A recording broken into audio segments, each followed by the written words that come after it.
I'm Jennifer Purcell, and welcome to my podcast, Living with an Invisible Learning Challenge, where we will discuss, discover, and learn more about the challenges and triumphs of those with NLD and other learning challenges. I do have a website for this podcast, and it is called livingwithnld.com. I also have a Facebook, Instagram, and Twitter account for the podcast. They are all under the same name, which is Living with NLD. I also have a YouTube channel for the podcast, which can be found by Googling the title of the podcast, which is Living with an Invisible Learning Challenge. I would like to tell you about a nonprofit that I use for my research for this podcast. It is called the NVLD Project, and I use their blog for my research. They are a nonprofit that is based in New York and is trying to get NVLD back on the DSM, and they provide many resources for people with NVLD on their website. I'll provide you with the website for them in the podcast description. All proceeds from the ads on this podcast will be donated towards the NVLD project. Please feel free to explore the other topics on the podcast, and hopefully you will learn something new from them. I hope you enjoy today's episodes.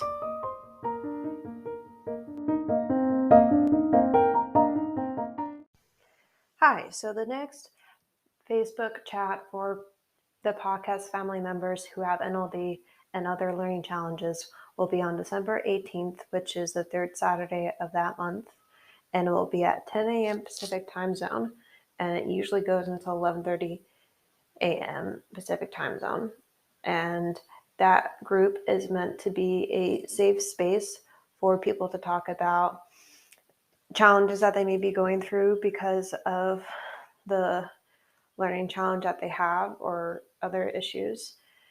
And it doesn't have to be related to their learning challenge, but it can be. And there's confidentiality built into that group, so we do not share what is in that group outside of that group without asking people in that group first before doing so, for permission, I mean. And we do that because we want to respect those people's wishes about sharing their private information, of course. And that group again is on December 18th from 10 a.m. Pacific time zone to 11:30 a.m. Pacific time zone. And I hope to see you there. If you would like to come, please email me at livingwithnld@gmail.com, or you can also message me on Facebook or Instagram on my page, Living with NLD. Thank you. To access the testimonials, there are two ways. There's a testimonial page with the full quotes, and then there is a slideshow on the home page with excerpts of the longer ones and the short ones. On the last image of the testimonial quote with Julia's quote, you can click on it and it will take you to the testimonial page where it shows you all of them with the full quoted testimonials.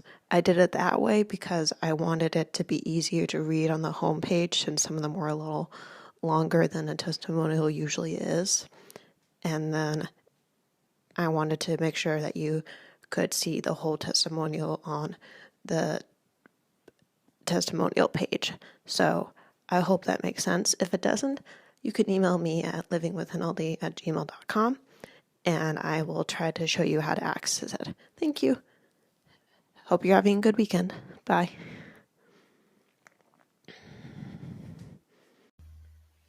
I'm fundraising again for the NVLD Project. They are an organization who helps people with NLD and their loved ones by providing more resources for people with NLD, getting NLD back on the DSM by doing more research on it, and providing support groups for people with NLD.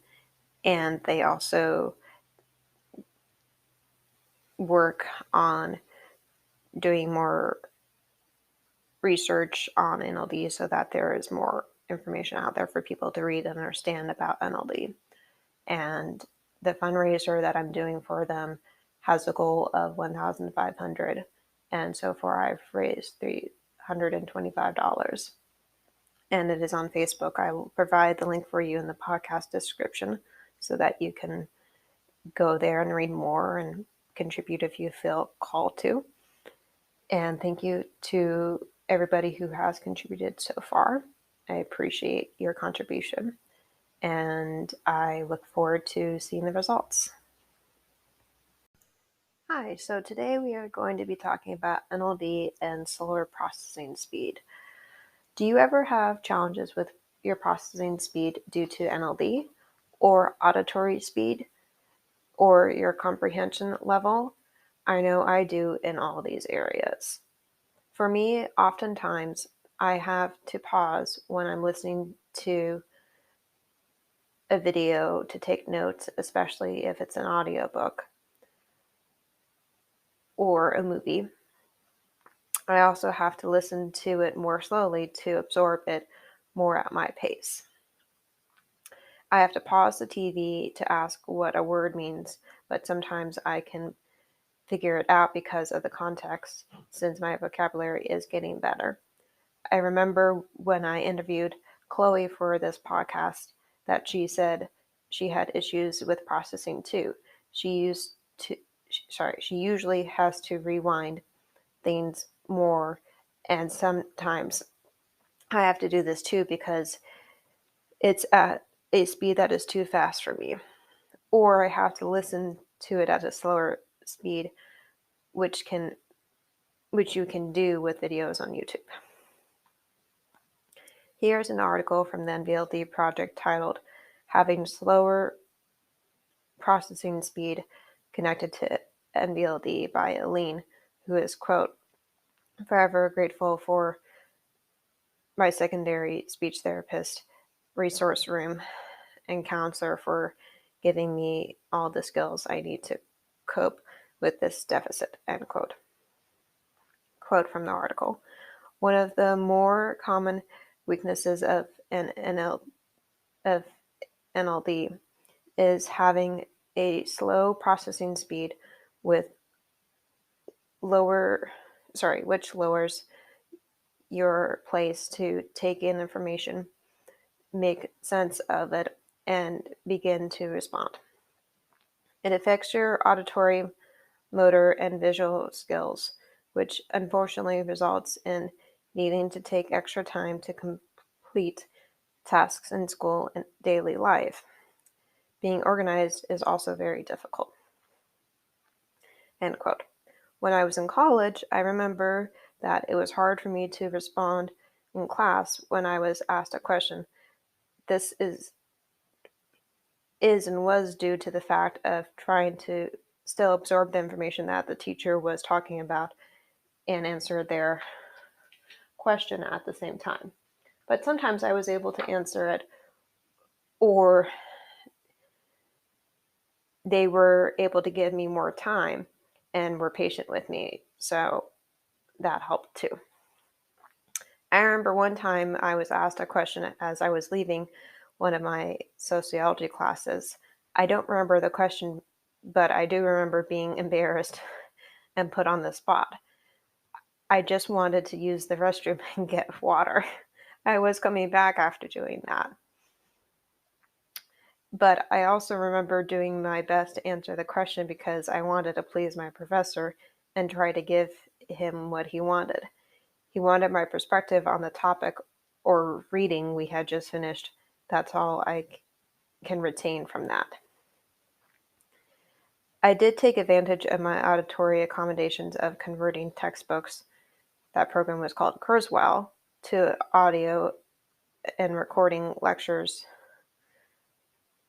which was called Sonosense or Audio Note Taker, because I wanted to improve in my classes. It also helped me with studying for classes. I was able to listen to the recording of classes to help study for tests. I also would make flashcards on Quizlet and use the audio feature to go over them so so that I could review them for tests. I also sometimes made quizzes out of the flashcards on there. And I remember with my processing speed, and I think it's gotten a little bit faster because I've been working on getting my reflexes faster, and I believe that coincides with processing speed. I could be wrong there, but I think it coincides with that because if you think about it, if you can do something like jump roping and you can do it relatively quickly, then that can make your processing speed faster with driving for reaction time. And that is good because you need that to be fast when you're driving. And I have been working on that. And I've also been working on it with playing jacks. And it's kind of fun, and just seeing, how that helps your brain work out and improve your processing speed. So here's another article titled, "What is slow processing speed? Is it the same thing as ADHD?" by Randy Kluman, who is a PhD. And the article defines processing as a speed and how to diagnose it. Quote, "What is slow processing speed? Slow processing speed is not a formal learning disability, but it can play a part in learning and attention issues like dyslexia, attention deficit disorder, ADHD or ADD, dysgraphia, dyscalculia, and auditory processing disorder. Slow processing speed means that a child cannot keep up with the pace of classroom learning, is last to finish tests, or has problems in following directions. At home, slow processing speed means homework that takes forever to do, frustrations with written assignments, and difficulty getting ready for school in the morning. Many kids with slow processing speed are very smart and capable, but aren't reaching their academic potential. If this is the case with your child, get a comprehensive evaluation done by a child clinical psychologist or neuropsychologist. How slow processing speed is assessed. Many tools are used to assess slow processing speed. The foundation I recommend is the Whistler Intelligence Scale for Children. Experts frequently use the Whistler 5 subtests, coding, cancellation, and symbol search to assess processing speed. The coding subtest also provides feedback about dysgraphia and challenges with slow handwriting.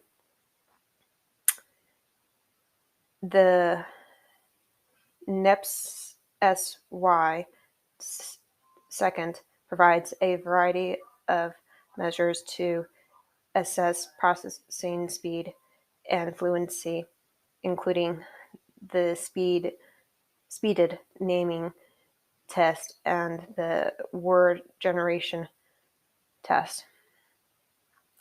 Educational testing, such as the fluency measuring on the Wyatt 3 and the Woodcock-Johnson 3 tests of achievement, are helpful in determining whether slow processing speed affects the ability to complete simple tasks in a timely fashion." End quote.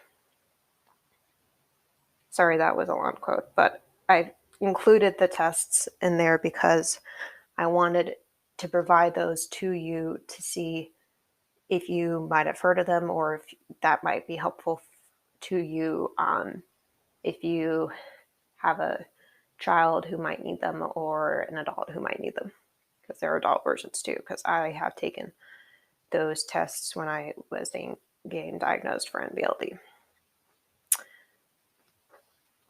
And of course, when I took them, I didn't know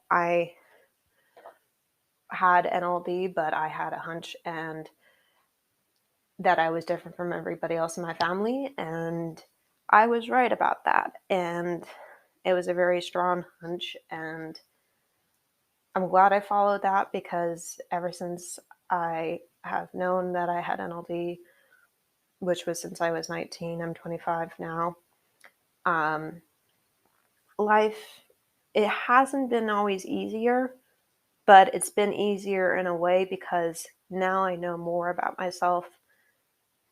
And I've known that since I was 19, and I know how to work with my challenges in more ways now, and I know how to attack them at different ways and in different ways, and I know how to make my life easier, or at least try to. And before then, I didn't know any of those things, and it was harder and more challenging, therefore, because I didn't know how to work out my issues. So that is very helpful if you can get tested. So as I wrap up today, I want you to think about your processing challenges and how speed affects them. Please answer that question on Spotify, YouTube, livingwithnld.com, or email me at livingwithnld@gmail.com. Thank you for listening, and I hope you learned something new today. Talk to you next week.